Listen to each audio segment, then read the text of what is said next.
This is episode number 486 of the Health and Fitness Podcast by InnerFight in association with Smith Street Paleo. Please hop over to smithstreetpaleo.com and check out all of the good stuff that is available over there. Folks, if you haven't checked out smithstreetpaleo.com, you really need to. Even if you're preparing for next year, if you've been having it this year, hop over. Meal plans. Yes, it's my wife's company. Yes, they're the sponsors of the show. Yes, you can still grab a load of goodies if you rate and review our podcast. So if you do that, winning it in a fight, let us know. Welcome back to another edition of the show. Today we are talking all about 2018. We don't want to get too far ahead of ourselves, do we, Andre? We want to reflect first, mate. Exactly. Reflection, massive part of what you do. Talk to us about the benefits that you see in reflection before we jump into this. I think reflecting back gives you sort of the perspective that you need to be grateful for the things that you have faced, whether it's challenges or accomplishments. Just looking back at the year is just such a good way to also plan for the year coming. Yeah. And just, look back at how far you've actually come, because I think we can quickly forget how good we've become at certain stuff. Like if you take CrossFitters or people who come to our classes, they might look back and think, oh man, I'm not sure if I really progressed too much. And sometimes you can look back at the old pictures or stats and stuff like that, and you'd be like, oh wow, actually I did progress quite a lot. And whatever, my business grew a lot, or I've been spending much more time with my girlfriend, which was one of the goals. Have you? We have been traveling more. We've been traveling more, but I think every year setting goals and then reflecting back on them. Yeah. I'm for sure gonna look back through my notes that I made last New Year's and see where I am with the goals. And there's plenty of goals I already know now that I have not even been close to hitting. Right. But it doesn't disappoint me. That's what I was gonna say, mate. Yeah. How does that make you feel? It doesn't disappoint me because I know that I might have set up the bar a little bit too high in certain things, and certain areas I didn't have time to focus on because the more important goals took more of the focus. Yeah, I think that's one thing as well. Like, it's okay to have set a goal, and then when in reflection, you maybe haven't achieved it, but there's a rock solid reason why you haven't achieved it. Exactly. If you've been sat on the couch the whole year and you haven't achieved that goal, then get out, because that's nonsense. But sometimes, yeah, literally, and I think life might go in a different way. You might have set out and you might have said, okay, this year I'm gonna do X, Y, and Z, but then ABC's popped up and suddenly you've sort of gone on a little bit of a different track. How often do you reflect on your goals, and how often do you review and reset goals? Mate, I think that's a good question, and I try to look at things almost on a monthly basis, but not to be... I think the biggest thing is not to be stressed out about it. So I'll look on a monthly basis, okay, where are we tracking? What are we heading towards getting done? I'll also look at what we've got done in the month gone by, because like I just said there, like one of the goals in for example, in October could have been something related to training. Yeah.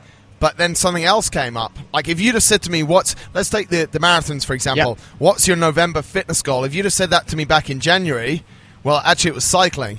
Yeah. You know what I mean? Because that was prior to my crash and all of this. So I try and check in on a monthly basis, mate. Where are we tracking? Where are we going? What's the progress? I like what you said. Like, this is something that we have a real privilege of here at InnerFight, is that we have so many pictures of our clients, of ourselves in training, that I'll go to my Dropbox folder and I'll go back like 9 months. I'll be like, okay, because if you think, okay, am I in decent shape now? Okay, let's go back 9 months. What did it look like? Go to the mirror. What does it look like? And there are those little bits of reflection that you can really do. And I think especially for clients, or you see yourself in the mirror every day, I actually think it's a lot harder to see change because you see yourself that often. So for yourself, if you don't feel like you might have made that much progress aesthetically, then I definitely recommend that you go back or you ask the people around you. Yeah. Because you don't really see much change because you see yourself so much. You see yourself the whole time. Yeah. So your perception of yourself constantly gets updated. Yes. It's not like every third month. Like you should almost call up an old friend and be like, dude, do I look different? Yeah. Yeah. And I think that's one thing that we've spoken about a lot, mate. Like even a monthly check-in. And it sounds really vain, but guys, let's be honest. Most of the people are working out so they look, feel, and perform better. Yeah. Number one there is look. So, and I was doing this during my runs as well. Every week, I was taking a picture in the mirror, front on, side on, and just keeping it. I was actually posting it on my Instagram as well, just to show people what was going on, just try and be as real as possible. Yeah. But that's something that I also will go back to, and I'll be like, okay, where was I at then? Especially if I have another running goal coming up, which I do, which we'll talk about in next week's show, all being well. Oh. Yep. And so I think that's the super important part, mate. And you can have a certain amount of reflection to answer your question, or to keep on answering your question. I think you can have a certain amount of reflection on a monthly basis. It doesn't have to be very deep. You don't have to lose your shit about it. You just have to get your goals out, or get the goals that you've been working out and go, how's the month been? Yeah. And you have to have an honest conversation with yourself. And I have it sometimes, like, literally, that it just didn't work time-wise. Yeah. Or I didn't prioritize for it time-wise. And there's two different things there, like, I didn't prioritize, or it didn't work time-wise. You can prioritize, or you literally, and we've spoken about this a lot, mate, but how many hours in the day to make your goals happen? You think that it takes not so many, but then it's just like, by the time you've had different conversations, and maybe, and this I know happens for you, mate, is that, like, some months your PT business will just go, like, bang, like 30 people want to come and see you. So exactly. For you have to obviously react to that as well. So if you had a goal in that month to spend more time with Natalie, but suddenly you have to strike while the iron's hot and do more PTs, it's like, oh, something's got to give here. Yeah. Sometimes the clients give, and sometimes Natalie gives, but that's... Do you categorize your goals? So, like, do you have a folder where you say, all right, there's, business, there's sports, there's relationship, or there's family? Yeah. Do you recommend people do that when they set their goals out for next year? Yeah, absolutely, mate. And I think that's one of the things that we first spoke about when you came, like color coding your calendar. Yeah. So all of the things that I do are fully color coded, so I know exactly when we're talking about that time perspective how much time I'm spending on each or in each silo. And it might be the fact that there's one particular goal that you really want to make happen this month. So it'll be a certain goal. It could be a personal development goal. It could be a relationship development goal. It could be an athletic goal. Yeah. And you just know that it's only going to fit in if you take some time from somewhere else. Yeah. So if you scale down the amount of time that you're spending on the couch, for example, like just pull that back a little bit and just invest that little time in going out with your girlfriend for some nice food, not pizza, but for some nice food. So yeah, absolutely, Matt. And I think when you work more consistently with goals, and when you do a lot of reflection as well, like, understand how much time certain stuff took. Yeah. You know what I mean? Like, let's take another really easy example, is when I was cycling at the start of the year, like, it's a 40-minute journey to the cycle track and a 40-minute journey back. So I've lost an hour and a half to 2 hours of my day. However, so I can't, for example, if I wanted to invest more time that month with Holly, that's going to be impossible because I'm in my car on my own. Yeah. So I can't give that time to her, but what I can give that time to is a learning goal where I'll listen to more audiobooks or podcasts. Yeah. So, and mate, going into books, I've just looked at my reading list a couple of days ago. The back end of the year, I didn't hit my target of audiobooks and paper books that I've had, which is 2 audiobooks, 1 paper book each month. But at the start of the year, because I was spending a lot of time in my car and I was a lot of time on my bike, I've smashed it. So actually the goal for the year of 24 audiobooks and 12 books, I've smashed. Yeah. But in the last few months, so things change and different things take over. I think one of the biggest takeaways there is to, when you set goals, understand that you only have so much time and you need to pick and choose a little bit. Yeah. If you put too many things on the plate, they might all suffer. Like, you have to choose what is most important, and even if you've set other goals, you need to be okay letting those go if this main goal is taking more time. And that's one of the things that I've been, like, personally, like, I also wanted to read way more, but it's just not been time. Like, you come home late, and you got to eat, and you got to, see your girlfriend, or whatever it might be. Like, you just got to sleep. Like, that's more important than reading at this stage. Yeah, that stage. If you're trying to become a good athlete. And well, that's the thing. And you just have to be okay with it. But that's absolutely true, mate. And that's what you'll only be okay with if you go through a time of reflection. Yeah. Because if you don't reflect, and this sounds so simple, but sometimes it has to be, if you don't reflect on what happened last month, you'll continue to set that goal of, I'm going to finish this book this month. Yeah. But you have to be okay to go, no, this month the priority is, let's go back to it, girlfriend, training, clients, in any order. Let's not try and put people on a betting board. No. But it's like, So there isn't much time there for reading. But if you then know, okay, let's go post the Open, for example, training's going to be less. You're not going to have that time on a Saturday. You can really go, I know now, because I've reflected a lot, that I have the time to read. So, mate, let's jump into a couple of different structure points that we've come up with. What, if you look back and you do your own personal reflection, what are your personal highlights for 2018? Share them with the listeners. I think one of the first one was the InnerFight retreat. I've never been on a retreat before, and I've heard a lot about retreats, and so this was me and Natalie's first retreat, and it was really good. It was like 1.5 days, super intense, hiking, reflecting, setting goals, talking to other people, learning from other people, and I really, really enjoyed that. Like no phone, no internet, just 100% being in the present moment. And I think that was one of the most valuable things this year. Is that something that now that you've done it, like we did it as a quite big group, is that something that you think about going, okay, next January, me and Natalie are going to book some time and just create that same, even if you asked yourself the same questions, phones are away, all of that, is that something you do? Yeah, it's like you say, like reflecting every year and setting goals, and you just become more and more clear on it, especially if you have guidance or you have something to share with, other people to share with. Yeah. Another thing is, just seeing clients change. I think that's something, if you're a passionate trainer, just seeing your clients getting stronger or losing weight is quite. It's actually not the getting stronger, losing weight. It's the product of that. It's what happens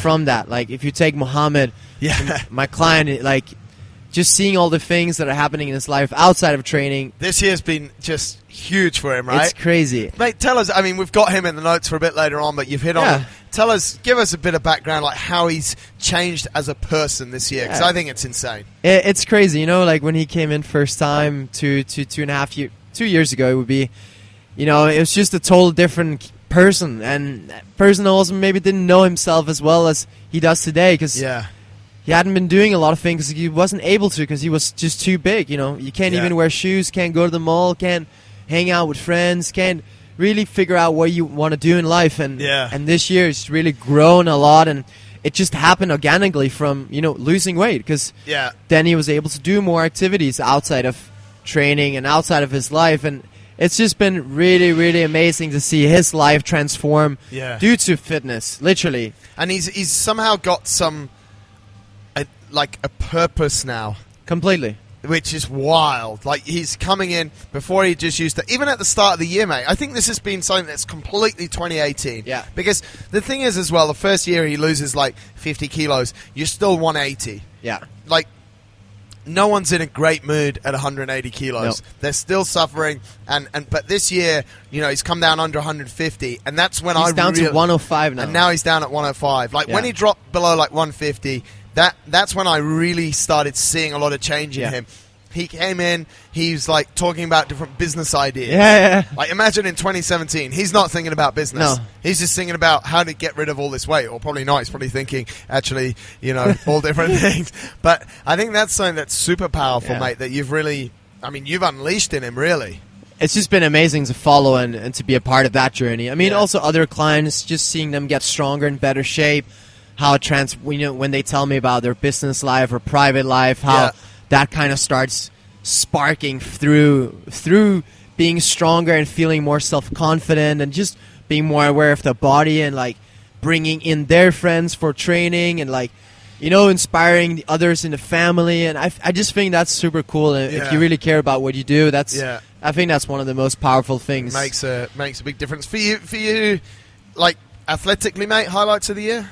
I went to a training camp in a training think tank in February in Atlanta, Georgia. That was this year, wasn't it? Yeah, that was pretty cool, because that was kind of leading up to the Open, and I had a really big goal of doing well in the Open, and that camp really helped me prepare for it, and I ended up qualifying for regionals, winning like 2 or 3 of the Open workouts in the region. Amazing. So that was an amazing experience. And then, of course, regionals. German Throwdown was also a really good experience, and then I just qualified for Fittest in Cape Town. So, go back to what we said about reflection. Thinking about all those things must fill you with quite a lot of confidence athletically going into 2019. But you quickly forget, because, for example, now there's Dubai CrossFit Championships going on, and I'm not participating. And all of a sudden, you put yourself in the backseat. You're like, because everybody asks you, oh, why are you not there? And kind of subconsciously, you're like, why am I not there? Like, am I not good enough? I mean, I didn't do the qualifiers, but it's just the fact that... And you had a very valid reason not to, mate. Exactly. But you just start thinking, oh, maybe, oh, yeah, these guys are just so good. But you quickly forget. Like, that's why it's important to reflect and see, like, no, you've actually been doing good things. And I think that's like one of the powerful things about reflecting. And one of the other things, like, I met a physio this year who honestly has been massive impact on my life. Nick Jordan, who helped me with my elbow, so that we actually need to get him on the show. Yes, we do. We'll do that in January. He fixed me up 10 days prior to regionals, so I could go to regionals. It's been on my side and part of my team ever since. And honestly, this guy has just been incredible. Like, riding me every week, helping me, making sure I have no injuries. Like, that's just been one of the most... Big game changer. Massive game changer. What about you? I know you've had a lot of things going on. Like, I guess, mate, the biggest highlight of the first part of the year was having my accident. Surviving? Surviving. I think, but mate, as I said sort of in my talk the other day, and if you want to check that out in the podcast, 482, go get it. I think I learned a lot from that, mate. And I think the more, and this is another thing why we wanted this to be a highlights of 2018 and talking about reflection, is because the more that I reflect on that accident, the more I realize what I actually learned from it, and a lot of the benefits, like being more present, slowing down a little bit, listening a lot more, because when I think it's funny, mate. I don't know if we go back to some of the podcasts that I recorded after that, but I couldn't talk this fast, so I was so much slower, and everything. I don't know, because you're a bit of not a zombie, but you're feeling like a bit of a zombie. I just felt like people would ask me a question, or I would speak to people, and the whole conversation would be a lot slower. And that's something that I'm really trying to do when I'm talking fast in podcasts. That was definitely a highlight, mate, surviving that. And then I think through that as well, and even through the challenge that I did in November, the marathons, like, Holly and I have been able to develop as well, which I think when we've been together 15 years, and I think when you've been together, a lot of people have been together a lot longer, but when you've been together that much time, like, to continue to develop a relationship is super cool. And I think this year's been one of the best. Probably, they do say, like, you get closer in hard times, but I don't see it like that. I don't think it's because of the struggle. I just think the skills that I've learned through those things, we've been able to implement into our relationship, which is super cool.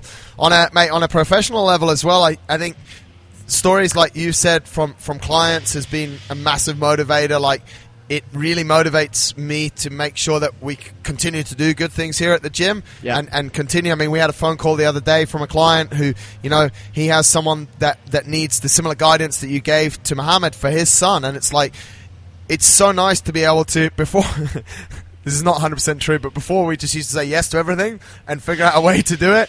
But now it's like we actually genuinely have so much experience in these different areas that we're super excited to be able to help people. And, I think as the time goes on, and, geez, we've been doing it for a while, but as you learn more from working with people, and I see you growing, I see, like, all the other coaches growing and pulling people up, I think that's, like, it's difficult to measure that as how satisfied you are. It's insane, Some days it really does get you out of bed, so that's also a super good highlight, mate. And I think obviously, mate, being on the Burj Khalifa is my highlight of the year, because that's what I care about most. That was crazy. Like, how did that even... I don't know, mate. They just called me out one day and they said, we're going to put you on Burj Khalifa, and it actually doesn't mean anything to me.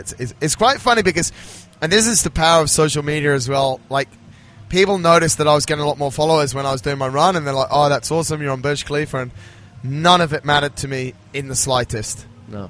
Like, I never once was struggling and thought, oh, I've been on the Burj Khalifa the night before, or, oh, I've got some new followers and stuff like that. It just shows, and we could talk for hours about that, mate. I know you've got interesting views on it as well, and it's, that definitely wasn't my highlight of the year, being on the Burj Khalifa, but, that's some of the things, mate. I think as we continue to work with a lot of people here and different challenges as well, I think that's what makes us grow as coaches, and to see all the coaches having various different challenges. I think that's, I always see everything as a learning. Like, I don't think we do everything 100% every single time, like, we do generally make mistakes, and sometimes it leads us to losing clients, but sometimes it leads us to really changing lives. And I think a lot of the time to be quite cool in that is tough. Like, we've lost some clients this year because they just said that training with us just isn't working out. And I think through the year I've been a lot cooler, just saying, yeah, cool. If it's not working out, I've always been quite cool with it, but it's always pissed me off a little bit. Yeah. You know, because I'm like, well, why and what do we do different? But I'm cool with it, and I'm really cool that I think we're learning from it as well. So exactly. If you're only cool with it because you want to learn from it. You only get frustrated if you don't know the answer. Exactly. Like, why does somebody leave? You want to know, right? Because if not, we can't grow. We can't fix that issue if it's something if we could fix. Yeah. I think one last thing about, like, just generally goals and stuff is that you also have, one thing I focus on is also being proud, or you reflect back on the things that I continue to do from 2017 and 16 and 15 and those kind of things. I like that a lot, Like, don't forget the things that you set out to do back a long time ago that you're still doing. Like, I wanted to do a 5-minute journal every single day since 2016, and I haven't missed a day since that. Is that right? But that's, like, one thing I think about in the morning. I'm like, man, that's consistency. Wow. And that's incredible. And that makes me happy. Yeah. Like, and that's a small thing, even though it's not a new goal. It's just I've done that with, like, training or eating healthy, or I haven't been drinking alcohol since 2014. Yeah. Like, that's not a new goal, but I still want to look back at it and think, you know, like, I'm proud of I've continued to do that. I think that's super cool, mate. And congratulations. That's some decent reflection and forward looking in a daily journal as well. Let's look at the shows that we've been doing this year, because we've been doing a lot of shows. We are already at 486. Yeah, 486 today.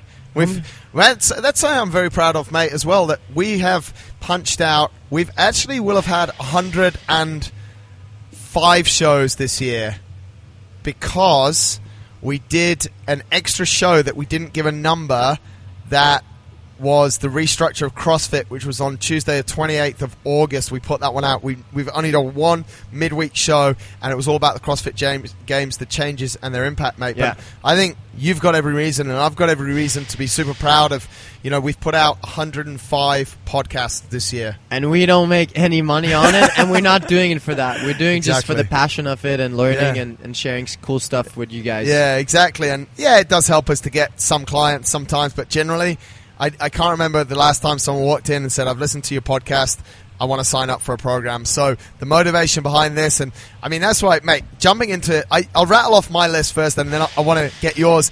It's quite funny because some of these guys were done together, but some of them I've done on my own. Yeah. I'm going to go the most recent. Actually, they're not in any order, but please listen to this. 458 Hayden Smith. I remember doing that one when I was in the UK. Love this Australian guy, and hopefully I'll see him maybe when I'm in Australia, but maybe not. I also really enjoyed the 15 oranges for breakfast with Matt McDonald, which we did together. That was a crazy one. That was wild. I'm still in touch with Matt. Super cool guy. Dr. Ramsey Ross on physiological stuff, sports and exercise science, biomechanics and nutrition. We spoke a lot about EPO on that show. That was cool. One of the shows I did in the UK when I was on a little tour over there with Rich Tidmarsh. Massive respect for that guy. He's built his business very similar to how we've built ours here. Number 424. And Tom Evans, who we got hold of. He was earlier in the year, 416. He was from nowhere to third in the Marathon des Sables in 2017. He went on to win a massive race, the CCC in the Ultra Trail Mont Blanc in summer this year. And he's going to America next year to race. This guy, follow him on Instagram. Definitely listen to his show. He's a monster. He's a monster. What was his tagline? I remember it. Process, not outcome. Yeah. Something like that. Process over outcome. A little bit cliched because everyone's using it, but they were my picks, mate. I really enjoyed all of those shows, and I suggest if people are looking for something to listen to or get a little bit of inspiration from for 2019, that's my pick. What's yours? The first one I have is from earlier this year, which was episode 394 with my nutritionist Liam Holmes, where he talked about macros and coffee and, you know, just general approach for food and what you need to be looking at for a top athlete, but also for regular people. I think there's a lot of takeaways from both sides of the spectrum here. Yeah, absolutely. Then there's 436 with Brian Keane, The Power of Persistence. This guy was intense. I really like that guy. He has a really good podcast show himself, where you've been on as well. Yeah. And he's just cool. Like, you know, you get really fired up. It's like a little bit like Jason Kaliba. I had the same feeling, just really fired up. You can tell that when you finish a conversation with him, the mic is just covered in spit. He's just like full on, and actually supposed to be on Brian's show to talk about my marathons. I need to hit him up about that, and he might be here in the new year. So cool. Yeah, super. We'll cool get him on guy. again. Yeah. He seems like a guy who has a lot to say. Yeah, I think a whole series on him could be an interesting one, or do the old Joe Rogan 3 hours. Tarek's not happy about that. Got to speak about this quickly. We've got time. Tarek sent me a message today. Listen, Tarek Al-Jabi, the superhero of InnerFight, short back and sides, nice beard the whole time by his Turkish barber. Congratulations, recently got engaged. Yes. She said yes, that's cute. He was like, mate, I need to speak to you about this. It was like 7 o'clock this morning. Voicey.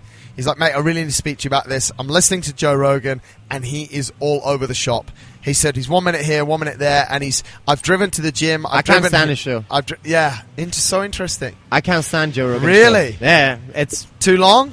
It's too long. It seems like there's no structure, no red line, no. But I mean, I think we also listen to podcasts for different reasons. People listen to Joe Rogan. It's also just to have entertainment, and it's chill and stuff like. Because he's high. I like a podcast with a an outline. This is what we're going to talk about. Boom, boom, boom. Yeah. You finish a show, you know exactly what you learn. I feel like when I listen to his show, it takes me a full week to listen to a 3.5 hour show. Even if I listen to it every day in the car. But at the end of the week, if you ask me what did I learn this week, tough. Something about UFC would probably be my answer. This is what we Why do you get Gary Vee on the show and then talk about UFC for 3 hours? Because that's his interest. But it's crazy. I mean, it was the same. Interesting. That was the example I gave to Tarek today. I said, "Yeah, mate, I'm with you." I said, "I listened to Ross Edgley. Ross Edgley's just swum around Great Britain, flies over to the States, gets on Joe Rogan, 2.5 hour show, and they're talking about UFC." I'm like, "Listen, I don't love UFC. I don't hate UFC. Like, it's cool, whatever. I'm not a massive fan, but I'm like, if you want to do it, do it." But this guy's just swum around Great Britain. It's taken him 156 days. He's swum 12 hours average a day. Like, he's an absolute monster. Yeah. Ask him about it. You know, and they're talking about... And he did talk about some... And that's what... To wrap this little point up, or this little rant that we're having up about Joe Rogan, I said you've got to really pick out the bits. Yeah. And what I try and do with the Joe Rogan show is I listen to it on double speed... And then if it gets super interesting, I'll slow it right down, listen to that bit, and then just keep going. So I'll be really... Otherwise, mate, you're right. You'll listen. It'll take you a week to listen to it, and you'll just be like, I don't know what I've learned. So, yeah. But it's probably one of the most popular podcasts in the world, so podcasts in the world. This is just our opinion, and I totally follow Tarek on this one. We digress. Other favourite shows? I think we're on Brian Keane, weren't we? I did one recently with Kyle Roof, my coach, which was really interesting because we talked about some quite controversial topics and some topics that are really hard to discuss, but he managed to explain it quite well. And the main thing is why regular periodization models from other sports are not directly transferable into CrossFit. Right. And that's just a huge thing if you're into programming and stuff. And you know, he gives his point of view on it and how they do it with dynamic periodization. And if you're interested in programming and CrossFit and stuff like that, you should definitely listen to that one. Yeah. It's a really interesting one and discussing quite a difficult topic that I don't think a lot of people have answers or answers with explanations behind. I have a question, and we digress again. I don't know if this was a dream or if I was actually thinking about it, so you have to hang with me whilst I try and piece it together. Got it. But I was thinking about CrossFit programming, probably after Kyle's show and obviously Dubai Fitness, CrossFit Championships, blah, blah, blah, and thinking more about CrossFit. I think that within the next 6 to 12 months, someone's going to figure out a different approach. Okay. Different as in, I think at the moment, CrossFit athletes train an incredible amount. Like, it's a serious amount of training. Yeah. In a lot of other sports, the amount, and it's intense a lot of the time because of the nature of the sport. Yeah. It's not Metcon after Metcon, but if you want to do a lifting session is intense on your body. It's intense on the central nervous system. Yeah. You then have to do, even if it's a gymnastics session, that's intense on your tendons. Yeah. Super intense. Then we're going to go into some conditioning, that's intense as well. And that might not all happen in a day, but for your average CrossFitter, that often happens within one day. Yeah. So I don't know what you call it, but my dream that I had, or my point of clarity that I had, is within the next 12 months, something's going to change a lot, and someone's actually going to figure out that there's been too much training taking place, and some approach is going to come different. Who's going to do it and how they're going to do it, I've not finished that part of the epitome or the dream at the moment, but I think we're almost, because we've been doing it for a long time. CrossFit Games has been going in a major way, you could say. It went before, but that was really people just winging it, right? Yeah. Like 2012, 2013, it got serious. We've had 5 years of this. Yeah. And you look at Froning, you look at people that have gone and trained with Froning and can't cope. I don't know. That's it. It's such a difficult sport to program for, because just like you said, we're trying to prepare people for everything. For everything, man. It's not. It's not to compare, just like to say cycling is not tough or anything. But that's one domain, and then you can do a little bit of strength and core work on the side and stretching, but that's pretty much it. Most of the work just happens on the bike. In CrossFit, most of the work needs to happen everywhere. Yeah. Like, there's no limit. Like, if you can't even jump in the water and swim 1K unbroken, or if you can't jump on a bike and cycle 100K, or if you can't deadlift 220 kilos, or if you can't do 20 ring muscle-ups, like, you're out. You're not even in the game. And another thing I think that's going to change over the next 6 to 12 months is that the gap between good and great are just getting huge. Everyone who could dream... Why is it getting bigger, mate? Because people are taking it much more serious. I think people are closing the gaps. They're taking nutrition serious. People are stopping and don't work anymore. Like, more sponsors getting involved. People just become more and more full-time. And that's just, like, when that happens over years, if you take two athletes on the same program, sleeping the same, training the same, but one athlete is in a super good nutrition and has super good supplements, the other doesn't, they might look like they progress similarly, but over a year, but over 4 years, the guy who's taking care of his nutrition will be on a whole different planet. Night and day, and we see it now. Like, we still see CrossFitters go out and party, like, in the weekend. They're CrossFit Regionals athletes. Like, for me, my biggest fear is, like, or what I think about constantly keeping motivated is, like, if we, like, you need to do every single thing you can, because if not, there's somebody else who will. Like, there's so many good athletes now, and you need to be really cutting the edges, and these people are, like, they are working hard, eating well, nutrition as well, mindset coaches, like, everything is dialed in. So I really think we're going to see a big change, because now you have to be full-time almost to make it to the next level now. So if your job or whatever you do doesn't allow you to, or you're not willing to do it, you'll be separated. I think those people have been in a group before. That's an interesting one, mate, and we should probably... This will be something to remember for the show that we do sort of during the CrossFit Games, is to go through those leaderboards, male and female, and actually figure out which athletes are, and maybe if we can get this information, but to try and know which of those athletes are what we'd call full-time athletes living off sponsors, or just living off not very much money at all, and which ones are actually working. Because there are some quite interesting stories of athletes that finished top at the CrossFit Games who, females have had children and work a full-time job, and they're still in the top 10 at the CrossFit Games. But I don't think it's going to continue to happen. And that's my argument. I think it's more once in a... I think it's more rare to see that. It's an anomaly, mate. Yeah, it's exactly. a complete anomaly. So I don't... It's hard to kind of put it in the graph. And exactly. Like, if we look at Brent Fikowski, he has a job, but I think now he's only part-time. Not just to say only. Like, that's still hard. But, like, if we look at Matt Fraser, he says he doesn't take care of anything other than training. Food is being made for him. Like, business is being made for him. Like, he trains, and that's all he focuses on. And I believe to become the best, that's what you must do. Yeah, I think so. But it's very difficult for the people who are trying to make it to that level. Because they need to become so good until they can get to that sponsored level. Yeah, absolutely. So if you want to get there, like, it's going to be some rough years. To get there. Trying to balance everything. We should try and piece together a show on this maybe in January, because I also think, like, thinking about it more perhaps someone like Omar Noor was a professional triathlete. Maybe even Tom's got views, because we've taken 2 or 3 different domains there. You know, we're heavy on gymnastics, we're heavy on weightlifting, and we're heavy in different areas.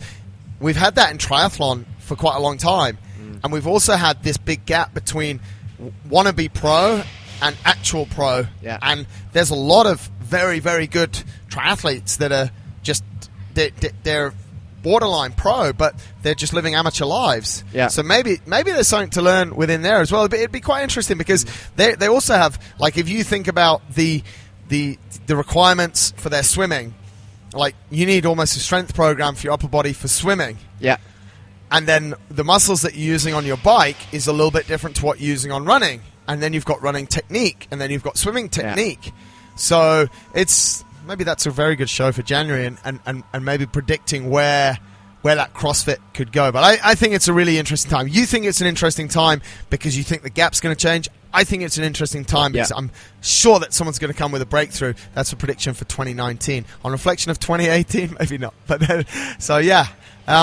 Where did we get to, mate? Do you still have more favorite podcasts? No, I just think one thing for the podcast that's been really cool is just the diversity of shows and topics that we've been able to cover. This is the Health and Fitness podcast, and we try to touch base on a wide range of sports and activities and people and stories. And I think this year we've been really good at trying to make everyone happy, or trying to really hit a wide audience and share a lot of stories that I think anyone in the fitness and health spectrum would find interesting. Yeah, I agree with you, man. I've enjoyed, we've highlighted a few of the guests, but I could rattle off another 10 or 15 guests that we've had on that I've really, really enjoyed, and their ability to relate what they do and to try and make it relatable for everyone has been absolutely awesome. So we're thankful to everyone who's listened to the podcast and also everyone that's come on, but there's some of the highlight shows. Mate, quickly, we'll go through a couple of highlight clients. We definitely, Mo Al-Qasimi, he's done another great job this year. Yeah. He's one of my picks. My other pick for this year, Arij, completed her first marathon. Had a meeting with her the other day. Absolutely incredible. Massive respect for that. Yeah. I know there's been a lot of really good stuff going on in the gym as well. Any other highlight clients that you've seen around this year that you maybe want to put out there, mate? I would mainly, I'm very close with my personal training clients. So one of the ones is Nasser Al-Sulaiman. He, when I started training him 2 years ago, he couldn't even do plank for 10 seconds. This is wild, the other day, he did 15 straight pull-ups and 15 straight bar dips. This is wild. And strict handstand push-ups. This guy's really impressive. Back squat 115. And, it's just been really amazing to see someone who literally couldn't do 2 lunges and do a push-up and then 15 straight pull-ups. Yeah, that's wild. Just head down, goes to work. Yeah, does whatever I tell him to. Yeah, shows up super consistent. And he showed up on the 1st of Jan this year and did 1,000 burpees with me. And he was. That took a bit of time for him. But, so that's some good reflections. If you have done something awesome this year and we've missed you off that list, we do apologise. You've done a good job. Big pat on your back. Mate, I want to give it out to you and Boz for being at regionals this year. Definitely some highlights there, keeping the coaching standards super high, and as coaches also keeping your athletic standards super high. So I think that's something to commend you. And Matt Jones has stayed relatively slim this year. Do you think his body fat's gone up? No, but his muscle mass probably has. Ben Davies, do you think his chest has got bigger? Yes, definitely.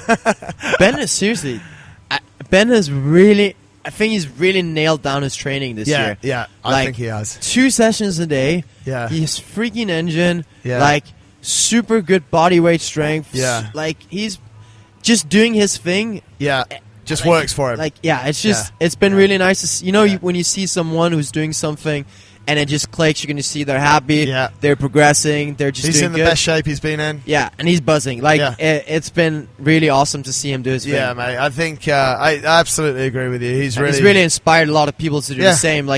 He's super relatable for a lot of the clients, and he's created that all-person fitness community. And he's got his dad bod on. Now he's a father. Yeah, so. He's killing it. I think it's been awesome to see. Yeah, absolutely, mate. And I think like you said, what's nice is just figured out a way that really works for him, and he's just doing it. And now he's able to pass that on to people and teach people. He just makes too much noise when he works out. That's my only complaint. Just a lot of the time just needs to stop the groaning, but I'm not sure he listens to the show. We might get in trouble for that one. Mate, a little bit of chat on the endurance side. Obviously, since Tom got here, endurance has exploded. Flanners did an awesome job, though, and I think that's what we need to sort of recognize. He had about 8 to 10 people, including himself, at the 70.3 World Championships in South Africa in September. Amazing. So that's an absolutely massive win there. They've already started qualifying for next year. Tom's already got a spot. So has one or two of the others. We'll get that in an update from them. And also, I think one thing on the endurance side, mate, which is not... It's kind of this fight, isn't it? Are they CrossFit gym members or are they endurance athletes? They're part of the InnerFight family. That's what's most important. But it's wild what we've seen Rob Jones do, Sean Hurley, Tom Otten, and even now Josh has started. He's got a massive race coming up. Yeah. The 4 guys, Akbar, Vikram, Carl and Rickson going to MDS. It's huge, mate. The standard is just rising. And even to small things like people rocking up, Track Tuesday, 6 a.m. in the dark. It doesn't matter if it's hot, it's cold. People show up, they're on time, and they give their best effort. 40 people rocking up at 6 a.m. at some track in the middle of the desert. So good. I think that's just incredible. It's been a good year. Mate, I think that's a great point to leave it on. It's really been a good year. It's been a good year for us to be part of the brand. It's been a good year having everyone listening to the show. It's been a good year having everyone that we've called out there as clients. And I think, mate, from us to them, a big thank you, right? Thank you so much. It's been awesome. That is our last show for 2018. We'll be back 2019 with how to get ready for 2019. Probably a little bit late. Probably should have done that one in December, but mate, it's been a good year. Congratulations for what you've done and looking forward to it. Right over. Easy.